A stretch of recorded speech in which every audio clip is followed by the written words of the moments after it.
Guys, today magka-camping tayo sa Tanay pero umuulan.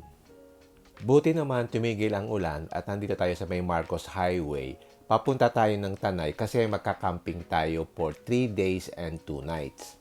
So it's a long weekend, so sinamantala natin yung time para makapag-relax naman tayo using our Ranger Raptor. So kasama natin ang ilang kaibigan at saka yung kanilang mga pamilya para makapag-relax naman.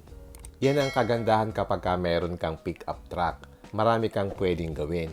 So, sa Pilipinas, nagiging lifestyle truck na rin siya. Especially itong Ranger Raptor na merong magandang mga features. By the way, yung mga camping site ngayon, meron na ring check-in time which is 2 p.m. So, we decided to go early para mag-early check-in. Kasi mahirap din mag-set up ng tent kapag mainit. So, ang usapan namin is magkita-kita kami dito sa Cafe Una para mag-breakfast. And then, after mag-breakfast, punta na kami doon sa camping site. Okay, nandito na tayo sa Cafe Una. Tayo ang pinakamaagang dumating. So, hintayin natin itong mga kasama natin dito para mag-breakfast bago pumunta sa camping site. Ang next na dumating is si Mastahen. So, dalawa na kaming color white. Ang dami niyang dalang gamit nandun sa likod sa kanyang truck bed. Ang next na dumating is si Roy, yung naka-orange na Raptor. So, isa na lang ang hinihintay natin, si Denny. So, makita nyo, naka-aftermarket na mugs na kami. Kasi yung stock mugs niya, parang maliit sa forma niya. Kaya maraming nagpapalit ng mugs para mas maganda yung tindig. So, depende din yan sa setup na gusto nyo. Pwedeng rugged type, pwedeng sports type, pwede naman clean look. So, depende yan sa mugs na gagamitin nyo. In my case, ang preference ko is parang old school na clean look na medyo aggressive ng konti ang stance. Ito naman kay Mastahen, medyo sporty ang look. Meron siyang black roof, tapos yung kanyang mags is Method 701. Tapos ang tires niya is Nitto Trail Grappler. Makita nyo ang laki ng tires niya, it's size 35, tapos ang width is about 12.5. Ako naman naka Nitto Trail Grappler. Ang size niya is 295/70 R17. Yung stock kasi is 285 lang. Ito naman kay Roy na kulay orange. Size 35 din yung gulong niya. Tapos naka-fuel mag siya na size 20. Nagpalit din siya ng King Springs. Pagka kasi may King Springs, mga 2-inch tip yan. Tapos meron din siyang full exhaust na aftermarket. Itong kay Mastahen, naka-full exhaust din siya. Ang muffler niya is Borla Attack. Tapos 3 inches yung size ng pipe. Yung tip naman niya is Borla din na long tip na black. Napansin ko din ang dami niyang dalang camping gears. So meron siyang extra na tour box nandun sa ibabaw ng bed na nakapatong sa kanyang crossbar. In my case, magkakabit naman ako ng maliit na bed rack para makapagkarga din ako ng additional boxes. So ganito yung in-order ko. So, meron siyang dalawang compartment sa dalawang tabi. So, maliit lang siya. So, ganyan ang itsura niya kapag may box sa ibabaw. In-import ko siya pero hindi pa siya dumarating. O yan, dumating na si Denny. So, kompleto na kami. I think yung mags ni Denny is yung Black Rhino na Legion na size 17. So, ginamit niya yung stock na tires na 285/70 by 17. Yan yung BF Goodrich na KO2. Sabi niya in the future baka magpalit din siya ng mags o kaya ng tires kapag napudpud na. So nag-breakfast na kami dito sa Cafe Una and then we will go to the camping site. Ang travel time I think would be about 1 hour to reach the site. So konting picture-picture then pagkatapos roll out na kami. By the way, ang pupuntahan naming camping site is yung The Preserve sa Tanay. So meron na kaming reservation. So naka-reserve sa amin yung Camp A saka Camp B. So, magka-camping kami for 3 days and 2 nights. That's a very ideal, yung at least 2 nights. Kasi, mahirap din mag-set up ng tent kung overnight lang, tapos kinabukasan, may 12 o'clock, dapat mag-break camp ka na. So, parang bitin. So, ideal yung 3 days and 2 nights. Ang camping fee nga pala is 700 pesos per person, per night. So, kung 2 nights kami, so per person would be 1,400 pesos. All in na yun. Sa iba kasi, iba pa yung bayad sa entrance, yung camping fee, at saka yung parking fee. So, pag magka-camp kayo, mag-canvas kayo at liwanagin nyo kung ano yung mga fees nila. Kasi minsan may mga hidden fees. Sa ngayon kasi, mataas na rin yung mga camping fees, ano? So, kailangan mag-research din kayo kung saan yung appropriate dun sa budget nyo. At tingnan nyo din kung safe or maganda yung review dun sa site. Dapat din mayroong set of rules para hindi magulo. Ang worst na ma-experience nyo is magkaroon kayo ng katabi na campers na maingay. So, it defeats yung purpose mo na maka-experience ng quiet time. Minsan kasi merong mga campers na nagkakaraoke. So, hassle pagka ganon. Dapat sinusunod yung quiet time. Usually, mga camping sites merong quiet time by 10 p.m. So, ngayon kasi lumalaki na yung camping community. So, dapat talaga may mga rules. Maganda ring bonding activity ang camping with the family. Pero dapat maayos din yung camping gears mo para hindi ka magka-problema. Pero sa ngayon, mahal na rin yung mga camping gears eh. So, pag nagsimula kang mag-camp, dagdag ka ng dagdag ng gamit kasi through experience, nakikita mo may kulang. So, ang tendency mo is magdagdag ka ng magdagdag ng mga gamit. So, ang result nun, sumisikip yung sasakyan mo kasi wala ka ng paglalagyan ng ibang gamit. So, doon naman papasok yung kind of vehicle na gagamitin mo. So, malaking advantage kung pick-up kasi marami kang maikakarga at very flexible siya. Okay, we're now on our way to the camp. Very smooth yung road dito sa Tanay, kaya lang medyo ingat ka rin kasi marami mga kamote riders, especially sa mga curves. So just the same, ingat pa rin tayo, dapat defensive driver tayo.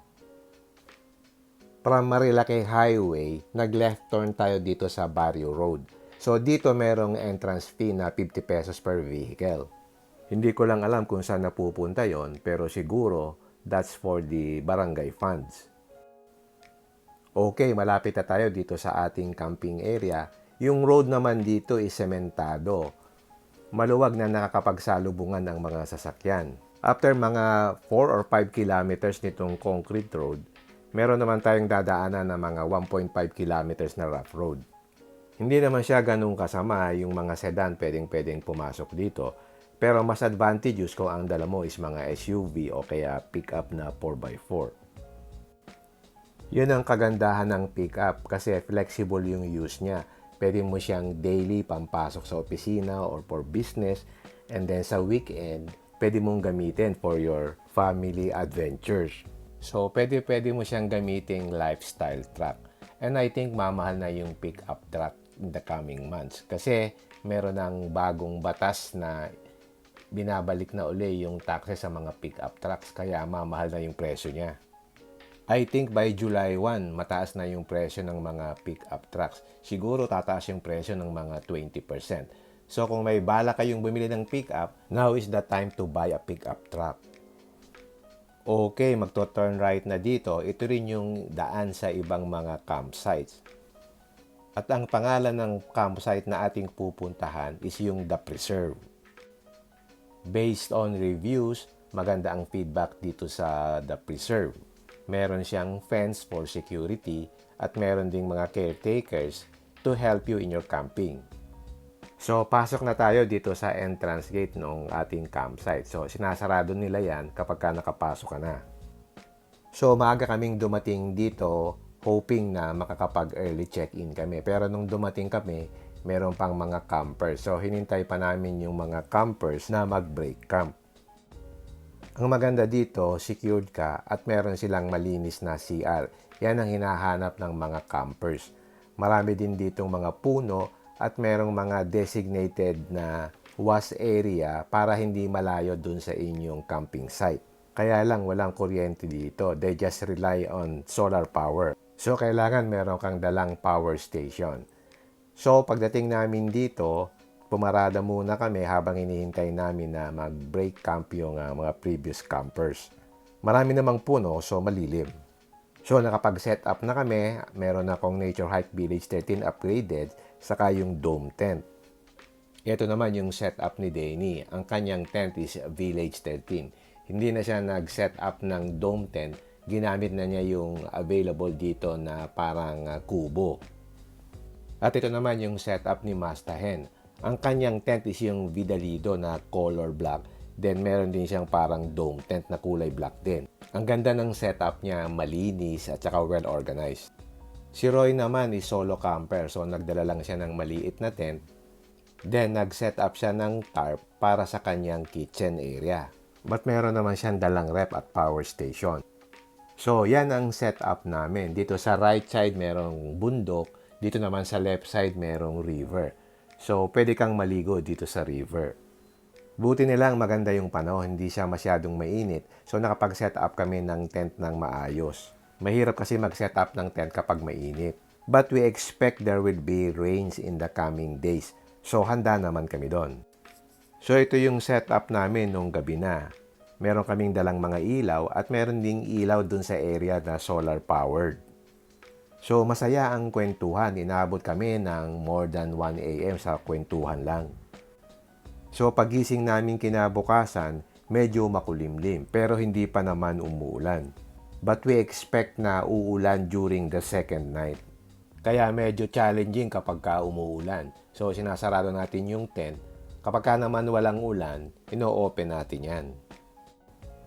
Kaya nag-prepare na kami dun sa second day kasi expected na namin na uulan. So, yun ang pinaghandaan namin. So, dapat din yung gamit mo is ready sa mga rains. So, depende talaga yan sa quality ng tent na nabili nyo at saka din yun sa pag-set up ng tent kasi pwedeng pumasok yung tubig sa loob ng inyong tent. Ito nga pala yung river na katabi ng tent area namin. So, walking distance lang siya. Pwede ka ring mag-rent ng mga ATVs. Ang charge nila is 1,000 pesos per 30 minutes. So, yung mga anak namin magre-rent ng ATVs later. At siya nga pala, gusto kong ipakita rin yung different kinds of bed cover na nakakabit sa mga pickup trucks namin. Itong kay Mastahen is Hammer Automatic Roller Lead. Then, meron siyang dalawang mountain top na crossbar. Diyan nakalagay kanina yung mga tour boxes niya. Dati pareho kami naka-revolver. Ako naman nagpalit ako nitong Der Armour Auto Track na automatic na truck bed cover. So malinis siyang tingnan, flat na flat siya kaya nagustuhan ko siya. Makita nyo wala siyang susi. Naglalak siya kapag nakalak na yung tailgate. Ito naman kay Roy is Supra bed cover. Meron naman siyang susi dun sa ibabaw. So marami kang pagpipilian sa market na mga bed cover. So depende kung ano yung preference mo. So, dapat ang piliin nyo yung waterproof, yung walang leakage. Ito namang bed cover ni Denny is yung Der Armour na revolver na brand. Maganda din siya at matibay. Wala din siyang susian. So, naglalak din siya kapag naglock na yung iyong tailgate. Okay, balikan ulit natin yung setup ng mags and tires. Itong kay Mazda is naka Method 701 trail machine. Ang tires niya is nito trail grappler na size 35. May width na 12.5 at saka size 17. Ang mags ko naman is VLF SO2R na polished. Tapos yung tires ko is mud terrain din na trail grappler na ang size niya is 295 70 by 17. Ito naman kay Denny is yung Black Rhino Legion. Tapos ang gulong niyang ginamit is yung stock tires na VF Goodrich KO2 na 285 70 by 17. Maraming naliliitan dun sa 285 na KO2 na stock tires. Kaya maraming nagpapalit din ng mas malaki na tires. Ito naman kay Roy, ang mags niya is size 20 na fuel bleach. Tapos ang tires niya is nito Ridge Grappler na 35 by 12.5 R20. So ang ganda ng stance. Tapos naka full exhaust din siya na Borla. Tumaas din siya ng mga 2 inches kasi yung springs niya is yung King Springs. Since malapit lang yung river doon sa campsite, pumunta ako para maglaro ng konti. Mababaw lang naman yung river crossing. So kayang-kaya ng Raptor. Makita nyo yung setup ko malinis lang. Wala akong masyadong mga burloloy. So kahit nandito siya sa ganitong setup, malinis pa rin tingnan. Nagpakabit lang ako ng Hammer e-board para mas malinis siyang tingnan at saka parang mas mataas siyang tingnan din. So, ang sarap magpaikot-ikot dito sa ganitong klase ng environment, lalo't alam mo na capable yung pickup truck na gamit mo. Dito mo rin matetest yung different driving modes ng Ranger Raptor. So, pwede siya sa mud, pwede sa sand, pwede sa mga rocks, at meron pa rin siyang differential lock. So, you have different modes at your disposal depending on your need. Ang ganda rin mag-pictorial dito, lalo na yung background mo is yung mga mountains. Nakaka-relax talaga. By the way, ikinabit ko na uli yung aking Raid Mud Flaps. Marami kasi yung nagtatanong bakit tinanggal ko yung Mud Flaps. Kasi summer noon. Pero ngayon is tag-ulan na. So, kailangan natin ng counting protection. Kasi yung mags and tires ko medyo nakalabas ng konti dun sa fender. So, kung wala kang mud flaps, talagang kaunting ikot lang ng gulong, ang dumi na kagad ng body mo. So, okay din yung mud flaps para sa protection ng iyong body. Okay, yan. Nagsimula na akong magpaikot-ikot dito para matesting ko yung mga features nitong Ranger Raptor. In this particular case naman, gusto kong paikutin yung aking gulong. So, in-off ko yung traction control, tapos nag-switch lang ako sa 4x2. Hindi siya masyadong nag-spin kasi makapit na makapit yung gulong ko kasi it's mud terrain tires. Pero tinesting ko pa rin at ramdam mo yung power ng kanyang engine. It's more than 200 horsepower, so tamang-tama siya. Ramdam mo din yung power ng torque niya from standstill.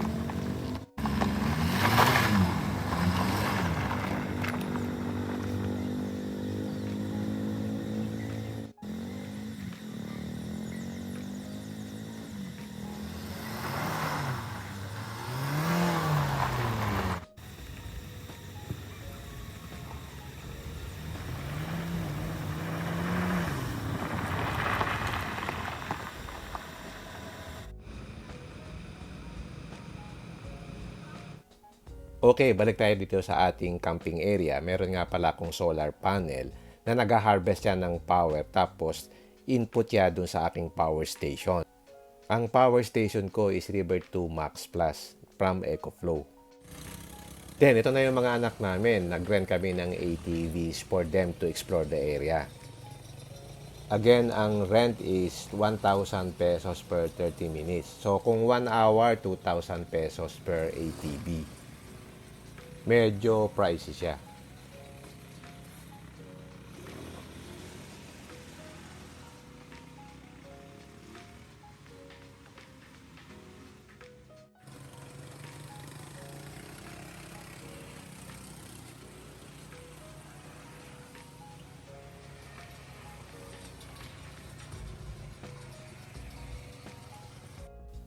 Gusto ko nga palang i-share na yung second night namin umulan ng malakas. Ang haba ng ulan, so hanggang madaling araw hindi tumitigil. So mahirap makatulog. So sobrang lakas ng ulan, buti magandang klase yung mga tent namin. So hindi naman kami pinasok ng tubig. Kasi kung hindi good quality yung mga tent na ginamit namin, sa lakas ng ulan, siguradong papasukin ka ng tubig. So importante talaga na mag-invest kayo sa good quality tent. Okay, check out na namin. Today is Sunday na. So, bago kami mag-check out, nag-pictorial muna kami. Overall, naging masaya ang camping adventure namin for 3 days and 2 nights. Masaya ang bonding time with the family, especially kung nagluluto kayo at nagkukwentuhan, and then naglaro kayo ng mga card games na bihira mong magawa kapag nandun ka sa Manila. So, paminsan-minsan, kailangan mo talaga mag-iba ng environment. At maganda talaga yung mag-camping ka sa mga natural environment. I'm sure marami pa kaming mga memories at mga adventure na magagawa dito sa aming Ranger Raptor. So, kailangan mo lang ng mga friends na nagse-share ng passion nyo. Hindi kailangan na madami kayo. Ang importante, masaya kayo sa ginagawa nyo. Okay, pack up na kami. Tapos na ang aming 3 days and 2 nights adventure dito sa Tanay, Rizal. So, pack up na kami by 11:30 a.m. and then nag-lunch kami sa isang restaurant na malapit dito bago kami umuwi. Okay, hanggang dito na lang. If you like this video, don't forget to like, share, and subscribe. Until next time, see you again in my next vlog. Bye!